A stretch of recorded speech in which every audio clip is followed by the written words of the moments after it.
It doesn't just take willpower to survive. It takes guts. Life needs energy to exist.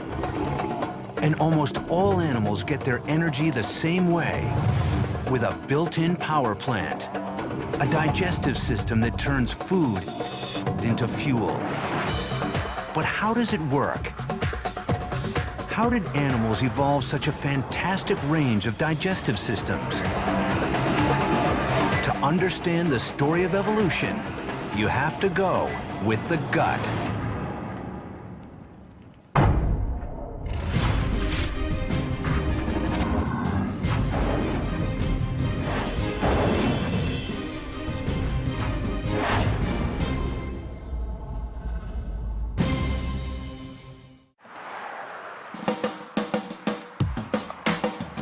This is no ordinary night out for dinner. Oh, here it comes, ladies and gentlemen! It's a celebration of the powers of the gut. Oh my God! These competitive eaters may eat 20 pounds of food at a single sitting. Ladies and gentlemen, are you ready?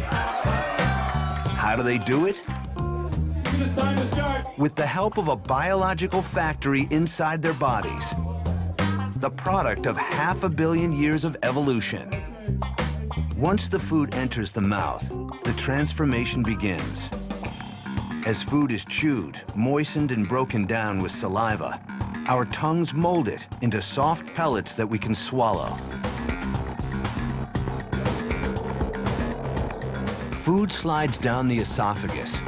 It is churned in the stomach and mixed with powerful enzymes and acid.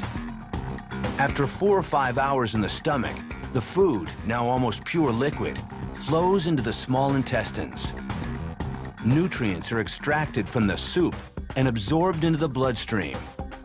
The remainder is sent into the large intestine, where water is reabsorbed and solid waste is stored until it can be excreted. 1 minute and 30 seconds! We expect a lot from our digestive systems. Think about what it has to do. You go out and you get a burger and you shove it into your face, and then you expect your body to extract the proteins, fats, carbohydrates out of it, and then send those to the appropriate parts of the body. It's ridiculous what you expect of your stomach, but it's doing that for you every day. Just how complex is the human gut? In Luxembourg, there's a device that mimics every chemical and mechanical step required to digest a piece of food. Nearly 7 tons of industrial plumbing supplies and modern electronics make up a machine called cloaca.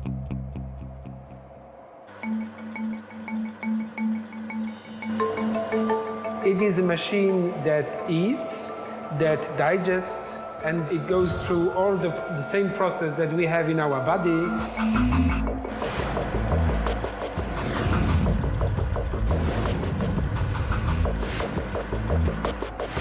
This big size of the machine shows how complex the human process is. Each morning, a staff member feeds the machine. This particular machine can eat exactly the same that we eat, and very often it's very good things. As food falls in, a meat grinder replicates the chewing action of our teeth. Food then flows into vats of digestive juice, including hydrochloric acid, a solvent that can dissolve rock, and the same stuff we use. Down the line, containers replicate the action of our intestines, the further breakdown of food and absorption of nutrients. This part of the machine, about 26 feet long, is roughly the same length of the intestines that lie coiled inside us. After some 25 hours, digestion in cloaca, as in our bodies, reaches the end of the line. And what comes out is really similar to what we do. And what we do is poop. It stinks, but that's what was the purpose of this machine. To do what our guts do, modern technology requires a giant room full of machinery.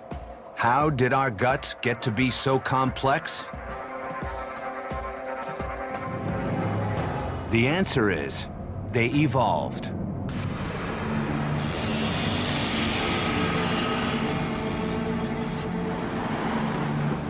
Life today is the result of billions of years of changes, mutations, and natural selection. But through all the years and all the species,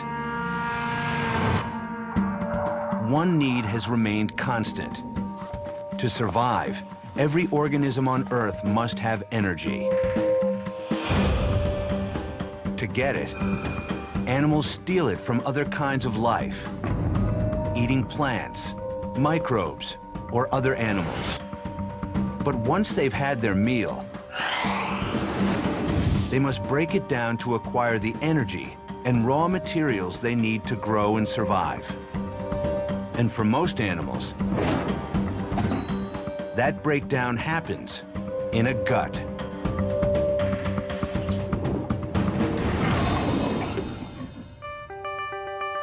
So the evolution of the digestive tract is an important component of the history of life. All of these animals are able to specialize on different organisms because they have specialized digestive tracts that let them do what they need to do.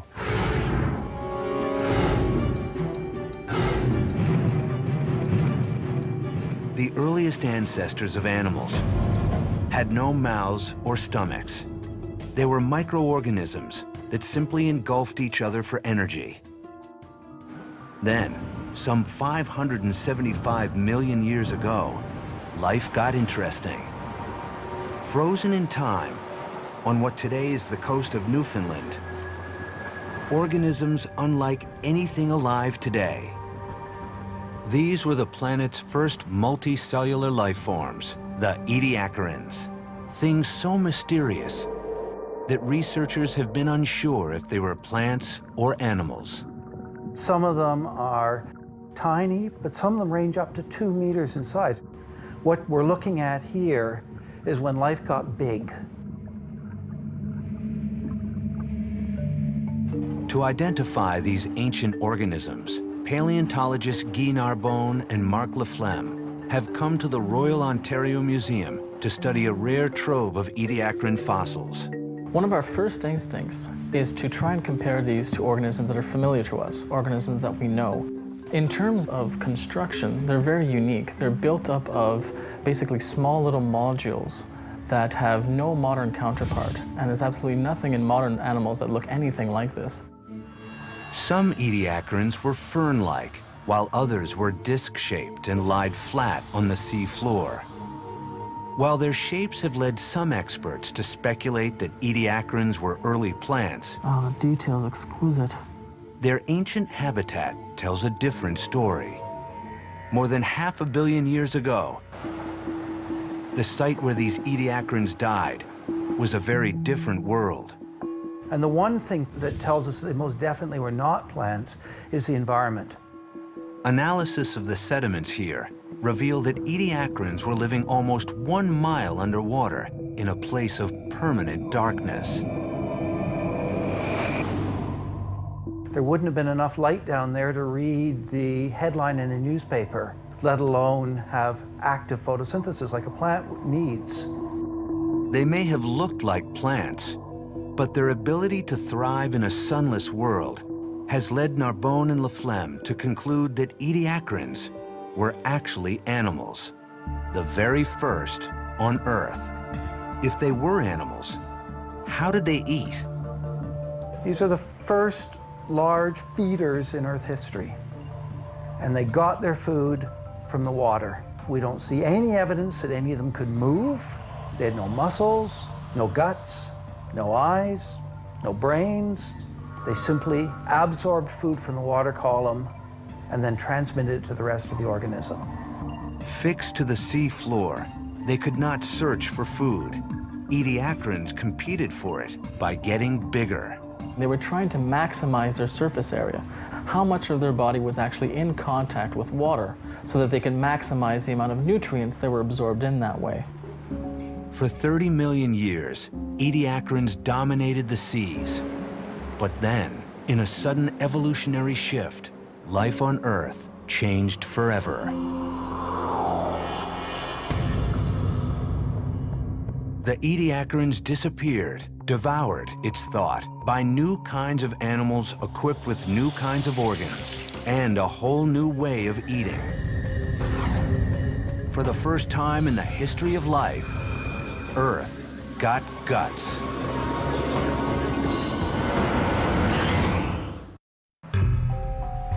For 30 million years, the seas were ruled by ediacarans, simple animals that absorbed food through their skin. But meanwhile, another lineage of animals was evolving a very different feeding strategy: a gut. The first guts may have looked like the ones in jellyfish today. If you look at something like a jellyfish, it doesn't have a mouth and an anus and a tube going from one end to the other. All it has is a sac, so it can take food into the sac, and then it can spit the food back out. That works very well for jellyfish. But life in the sea was about to become far more complex. The ediacarans disappeared, overtaken by an entirely new array of creatures, born in an evolutionary event known as the Cambrian explosion.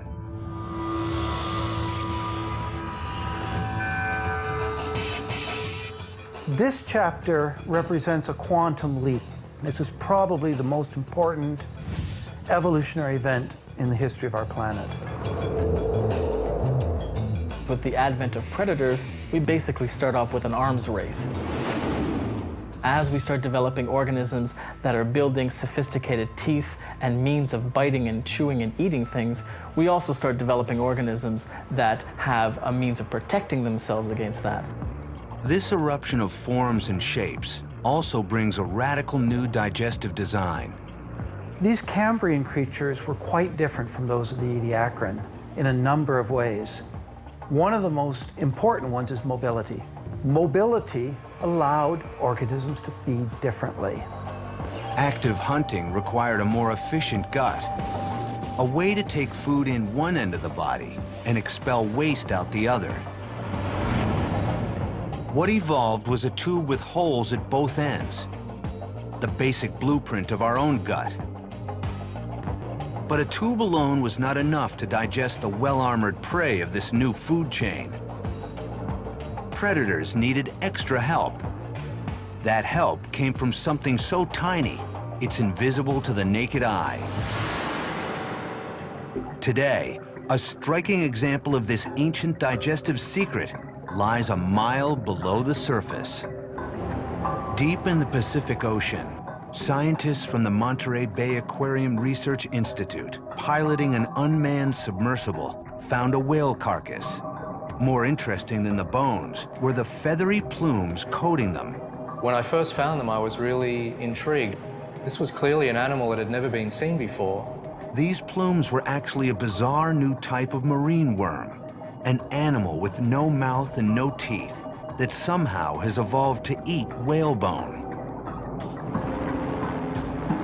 To make sense of this digestive oddity, specimens were sent to Greg Rouse at the Scripps Institution of Oceanography. I spent a lot of time dissecting the bones to get the worms out and studied them very carefully to try and understand their anatomy. What was really interesting was that we couldn't find any gut. There was no mouth, there was no digestive system. So we were really intrigued as to how these worms were able to get their nutrition. Without a digestive system, how could these worms eat solid bone? When we started to dissect open these roots, to look at them very closely, they were full of bacteria. And this gave us a vital clue. Rouse discovered that the worms themselves weren't eating the whalebone, but slowly burrowing inside it.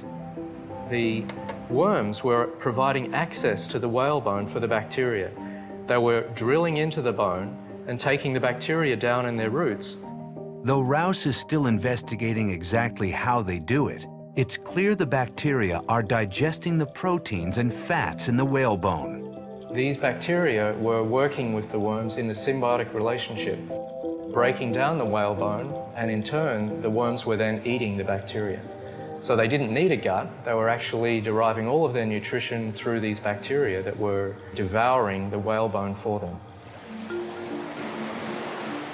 Long ago, bacteria, the very first life on Earth, evolved enzymes to break down all manner of organic material. When the first animals emerged, bacteria would find shelter in their guts. In return, bacteria broke down the food that animals could not digest themselves. So one of the intriguing questions that we have is how this cooperation could have evolved. And it appears to have occurred several times in evolutionary history. It seems to appear when there is a source of nutrition that's difficult for animals to directly exploit. Over 500 million years later, bacteria are still essential for digestion in nearly all animals.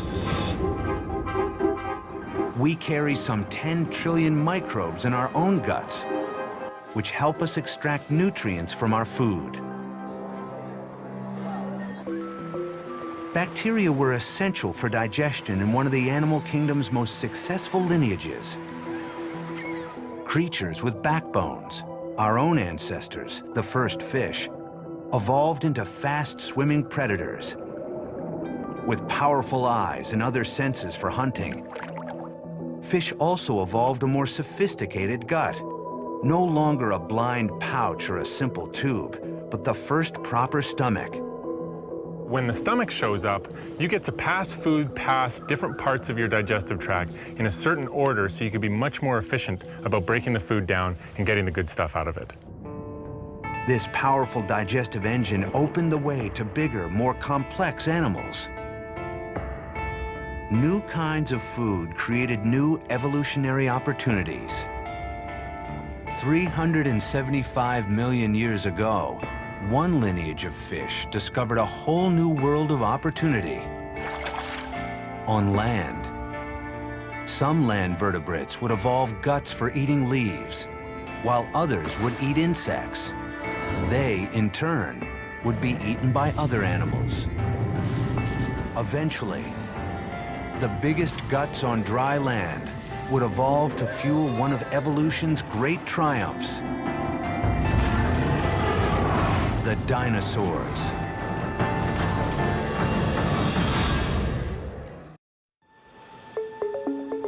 Paleontologists have been digging up dinosaur bones for about 200 years. The fossils they study tell us a lot about what dinosaurs looked like and something of how they acted. But so much of their biology, what they ate, how they digested and fueled themselves, remains a mystery. Internal organs, things like stomachs and intestines, don't typically fossilize. There are no hard parts in these organs. And so when we look for evidence of what dinosaur digestive systems were like, we have to look to other lines of evidence. For modern paleontologists like Matt Lamana, understanding dinosaur digestion is vital to understanding their biology. And like any successful investigation, this one relies on hard evidence. Specimens of dinosaurs, like this Psittacosaurus here, have been found with piles of rocks inside their rib cages.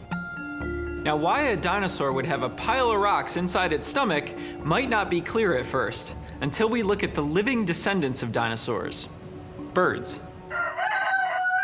Well, I'm here on a beautiful chicken farm, surrounded by chickens. What I'm doing here is feeding these chickens grain. Now, this grain is pretty tough stuff, and so to digest it properly, the birds need a way to break it into little bits. They can't do that with teeth. Birds lost their teeth long ago in their evolutionary history. But these chickens have solved that problem a different way by using what are called gastroliths. Gastroliths are small stones that birds intentionally swallow along with their food. Lodging in the gizzard, a digestive organ, the stones act like teeth. Food enters the gizzard, which houses the gastroliths. The gizzard will contract powerfully, forcing the stones against the pieces of grain, smashing the grain to bits and enabling the bird's digestive juices to act on it more efficiently. So what do stomach stones and chicken gizzards tell us about dinosaurs? Because we found several groups of dinosaurs with masses of gastroliths inside their guts, I think it's safe to assume that these types of dinosaurs had a digestive system that is similar to those of birds. For instance, these dinosaurs likely had a muscular gizzard that they used to smash food into little bits. Fossil gastroliths, like hollow bones, feathers, and other traits, show that some dinosaurs had many bird-like features. But does that mean that dinosaurs also shared birds' high-energy lifestyle? That defining characteristic known as warm-bloodedness? Paleontologists have learned a lot about dinosaurs over the last few years, but there are still a few answers that remain elusive. One of these is the question of dinosaur metabolism. In other words, were dinosaurs warm-blooded or cold-blooded? We're really not sure. Even in the case of famous carnivorous dinosaurs like Tyrannosaurus rex.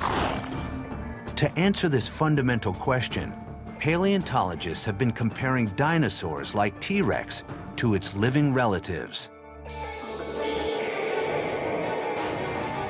On the evolutionary tree, tyrannosaurs sit between their crocodile and bird cousins.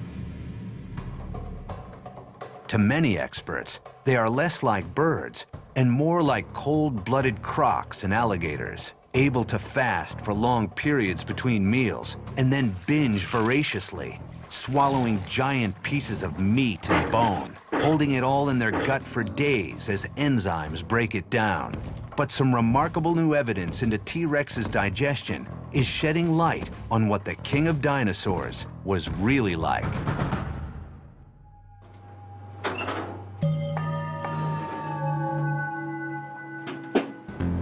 University of Colorado paleontologist Karen Chin is an expert on dinosaur digestion.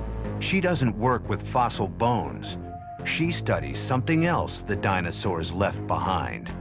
What you see in front of you right here look like just a bunch of large irregular rocks, but these are very special rocks because these are actually fossilized dinosaur feces. Fossil feces are actually called coprolites, and they can tell you quite a bit about ancient animals. Dinosaur coprolites are rare, but each one can reveal important clues to how dinosaur digestion actually worked.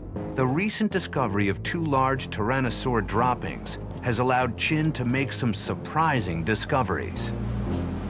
To see what the tyrannosaurs were eating, Chin looks inside a piece of the mineralized dung. The specimen is packed with telling clues. This is a piece of a bone fragment here. These white circles show where there were blood vessels going through the bone, and the pattern tells us a lot about the victim, the animal that was eaten. The evidence suggests that these are the remains of a large plant-eating triceratops. But more important than what the tyrannosaur ate was how it ate. The interesting thing is that they did have quite a bit of bone in them, indicating that they were not picking around, avoiding tooth-to-bone contact. They were just munching anything. At first glance, the presence of bones confirmed that tyrannosaurs had cold-blooded eating habits. Karen Chin made a remarkable discovery, and that was that the bone chunks that were in the coprolite were rounded. They were acid-etched. This is something we see in crocodilians today. So these are animals that can take bones that they ingest and actually get sustenance from them. Most animals can't do that. But inside the second tyrannosaur coprolite, Chin found a different clue. These kind of soft-looking cells here are fossilized muscle tissue. To me, the most interesting thing about the Tyrannosaur coprolites is the presence of the muscle tissue inside. Fossilized muscle tissue in the coprolites indicates that this passed through the gut of the Tyrannosaur relatively rapidly. In other words, they didn't hold their food for long periods of time like a crocodile can. This evidence contradicts earlier theories and suggests that T-Rex may have had a fast digestive tract, more like a warm-blooded bird or mammal than a reptile. Fast digestion would also mean a fast metabolism, something that requires constant fuel. This animal had to have been eating just a remarkable amount of flesh and bone. This is not like an alligator, an animal that can feed once every several months. This is an animal that had to feed much more frequently than that. No doubt T-Rex had croc-like ferocity. But mounting evidence suggested it needed to eat frequently like birds and mammals.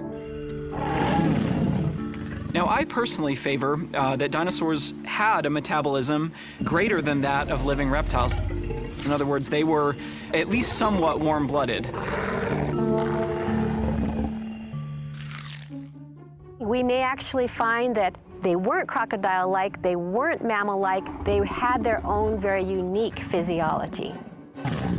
Seeming to possess digestive traits of both reptiles and mammals, tyrannosaurs had evolved the guts that helped them dominate the food chain. Yet ironically, the gut that made T-Rex successful may have also led to its doom. 65 million years ago, a giant asteroid slammed into the Earth. In the cataclysms that followed, T-Rex and other big dinosaurs faced a massive food shortage. When that asteroid hit the Earth and all of the animals that it was feeding on started disappearing, Tyrannosaurus rex was stuck. It was big, it needed meat, and there was just nothing it could do to pass on its genes. The big dinosaurs went extinct. But not all animal life would succumb to the destruction. Small mammals would survive by burrowing underground. When they began to emerge, their dinosaur predators were gone. But they weren't alone or safe. Another creature had evolved the same survival strategy and some very extreme feeding habits.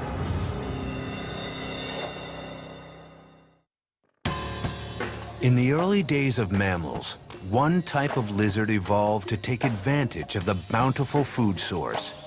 Rather than lunging after its prey, it lost its legs and slithered. Cold-blooded and slow-moving, it came up with a radical new approach to feeding as well. The snake doesn't chew its food. It doesn't have the teeth or jaws for that job. Instead, snakes swallow their victims whole. How do they do it? And why have they evolved this extreme feeding strategy? At the University of Alabama, Stephen Secor is investigating the evolution of Burmese pythons.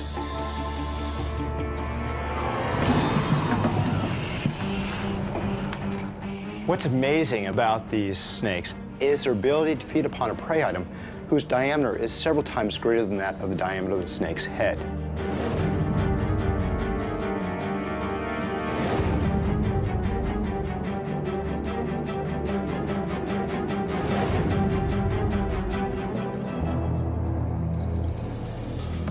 This snake can swallow whole animals because its digestive tract makes up almost 90% of its body.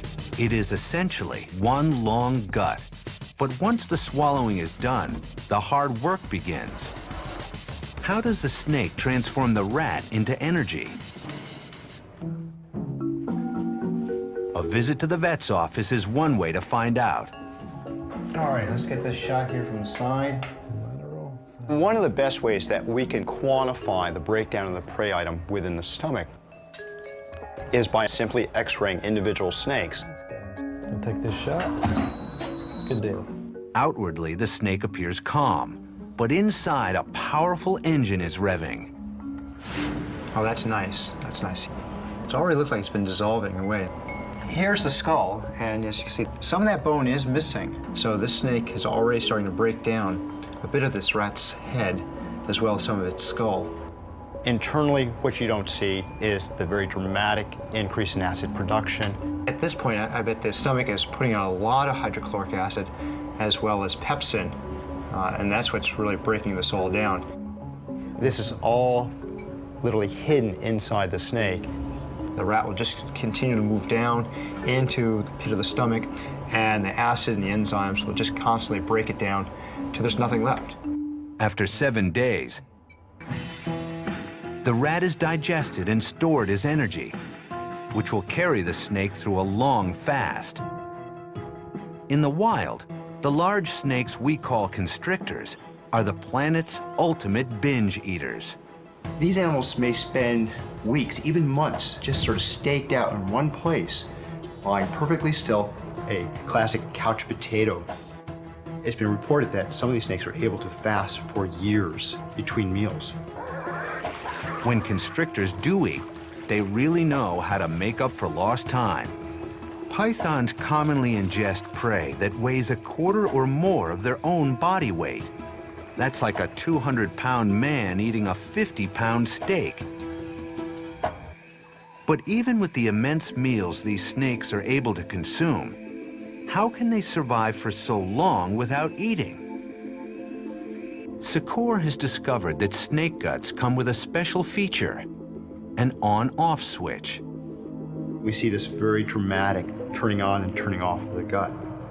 A number of their organs are literally shut down during these periods of fasting. Having saved precious energy in between meals, pythons can jumpstart their stomachs when opportunity walks by.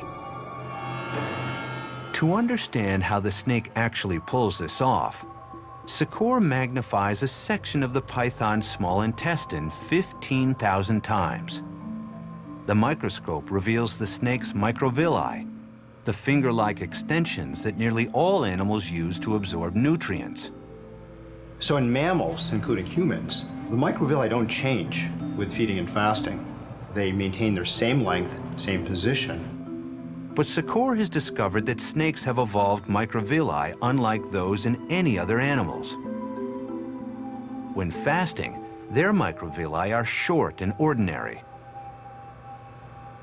But after feeding, they begin to grow and grow.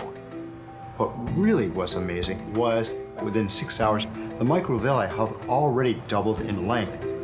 Within a day after feeding, the microvilli have increased anywhere from 6 to 7-fold in length, and that's unheard of in any other organism. As the microvilli grow, they increase the surface area of the small intestine exponentially. And the rat, that has been turned into liquid energy by enzymes and stomach acids, is thoroughly absorbed by the snake. After 7 days, the process is complete, and microvilli shrink back down. We can do a lot of studies in the lab to figure out how things occur. How is it that the intestine turns on and turns off? But the real question is why? Why do these traits exist? In a world where your prey is faster than you are, conserving energy is vital for the constrictors. It's a very nice evolutionary mechanism to basically expend longer periods of time without eating, letting their stored energy fuel their metabolism. And it's just a good strategy for feeding, for digesting, for surviving. Snakes aren't the only animals that have evolved extreme guts to cope with a difficult diet. 20 million years ago, in the Miocene epoch, a global cooling trend led to some dramatic environmental shifts. There was a huge change where big forests all of a sudden turned into grasslands. And so animals that were very, very good at browsing on trees that had been doing great up until the Miocene, there was all of a sudden a very, very new set of rules about what was good and what was bad. For the herbivores that browsed on leaves and forest plants, their old food supply was dwindling, and in many areas, being replaced by a virtually unlimited one: grass. But eating grass posed serious problems back then. It offered little cover from predators, and even more fundamental, grass was virtually indigestible. Grass might be plentiful in a grassland, but it's very, very hard to eat. It's hard to eat because it's got very little nutrient in it. What nutrient it does have is bound up in undigestible, starchy cellulose material. But some mammals evolved a solution. Ruminants, including the cow, live today on a diet of grass. What was their digestive solution? You can see it inside one kind of very special cow. Just like any other cow, Rose has an amazing stomach. How do we know? Rose offers us a window into the stomach, literally. She is a fistulated cow. With a surgical opening in her side, Rose is a research animal living at Cornell University. You just pop the plug in there so that we can gain access to the large compartment of the stomach, the rumen. A painless process for the cow has given scientists like Debbie Cherney an unprecedented glimpse inside one of the most complex digestive systems on Earth. But to do its job, Rose's gut is more than intricate, it's massive. Her first and largest chamber, a giant fermentation tank called the rumen, can hold over 250 pounds of soggy grass. She also produces 55 gallons of saliva a day. So it's a very large compartment to hold all this material so it can digest it slowly. In an 80-hour journey, grass travels through 4 chambers that progressively break down cellulose, extract energy, and absorb water. In all ruminants, this digestive odyssey begins with a unique behavior known as chewing the cud. When she's done eating, she'll ruminate. She spits up her food. She spits it up in the back of her throat. She'll swallow to squeeze out any water that's in there, and then she'll chew her food. Why this complicated eating behavior? It may have originated as a way to avoid predators, to have a meal without becoming a meal. Since they are a prey species, if they eat quickly and then go someplace out of the open and chew in a safe place, then more of these species would survive. But to digest grass, ruminants needed more than a big and elaborate digestive tract. They also used the Earth's original digestive aid, the tiny stowaways so many species carry inside them. Microbes have been living inside animals ever since animals evolved. But the cow has taken it to a new level. Its gut is a giant habitat for microbes. Inside, more than 200 different kinds of microorganisms are at work, including trillions of bacteria that attack grass, turning cellulose into sugar and energy. In the rumen, large protozoa dwarf the bacteria and keep them in check by eating them. And there's even fungi that break down the fibrous forage that the bacteria can't handle. When you see a cow eating grass, it's pretty neat to remember that cows can't digest grass. The only reason the cow is able to do anything with that grass is because it's got a big colony of bacteria living inside its gut that'll break down the grass for it. By partnering with the microbes and evolving the 4-part stomach, the cows and their cousins will come to dominate the grasslands. Huge, thundering herds of herbivores. And that, in turn, will help another group of animals. Animals that don't eat grass themselves, but eat the grass eaters. New species of carnivorous mammals will evolve. Some with jaws and claws, and even more fearsome predators with brains for the hunt. What makes us uniquely human? For a long time, it seemed as if the answer would lie in the evolution of our oversized brains. But new evidence suggests that part of the answer lies elsewhere, in our guts. Harvard anthropologist Richard Wrangham has spent his career studying chimpanzees, apes, and human origins. Before about 2 million years ago, our ancestors were members of a group of animals that we would think of as apes nowadays. If we saw them, we would not be inviting them to dinner. We would be watching them in zoos or in national parks. And they were these things, the Australopithecus. Australopithecus was short, with an ape-like brain, jaw and teeth, and gut. And then in this relatively short space of time, that species gave rise, among other things, to the things that became us. These new hominids were our direct ancestors. It's believed that over hundreds of thousands of years, an evolutionary blip, the brain capacity of these new species grew to twice that of Australopithecus, while their teeth and stomach shrank. So here we got the big problem. We got a big-toothed, small-brained ape that becomes a small-toothed, big-brained human. How did this happen? Wrangham believes that all of these changes had the same cause: a radical change in diet. There's this fascinating question about what is the relationship between diet and the size of the brain. Where do you get the energy to fuel the big brain? Each organ in the body demands its share of energy. The digestive tract and brain are particularly greedy.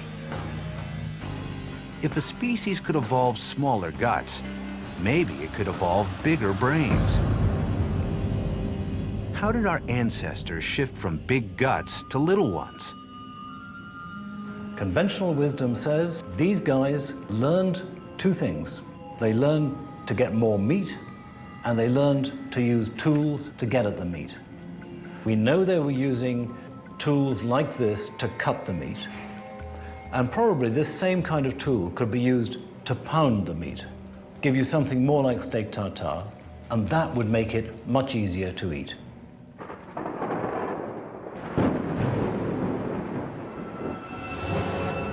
By doing work previously done by the digestive system, in effect pre-digesting food, tools helped our ancestors survive with smaller guts. But Wrangham believes that an even more potent technology transformed digestion. It's easy to imagine that once fire was used at all by these transitional species, then they would start resting their food against the fire because they'd learn very quickly that it tasted better. To Wrangham, the introduction of cooking changed everything. It allows us to get more energy out of our food with less effort.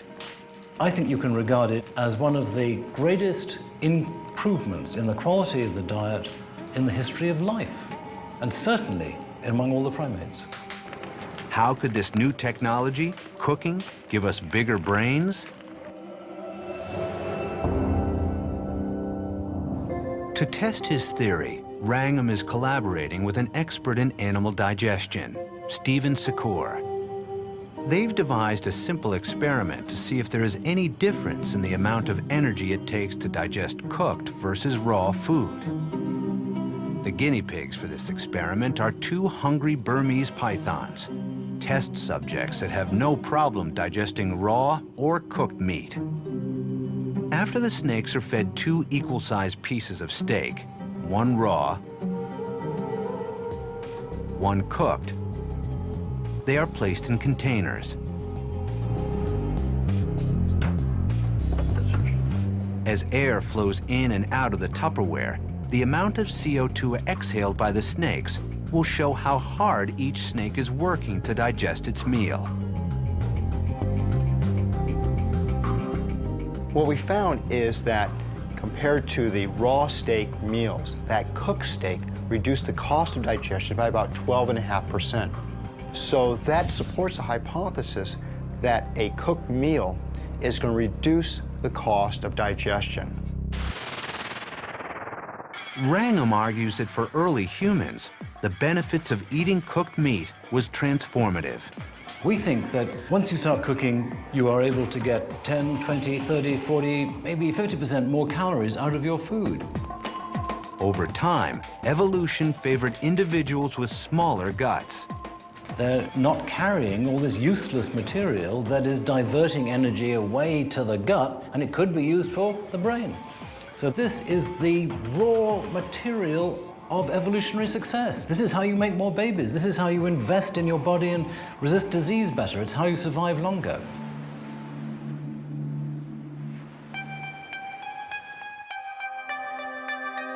From the dawn of the animal kingdom, from simple pouches to tubes complete with stomachs, to digestive systems that could fuel a behemoth or let a mammal live on grass, guts have been at the center of evolution. And now, a new way of digesting food has allowed a new kind of animal to walk the earth: us.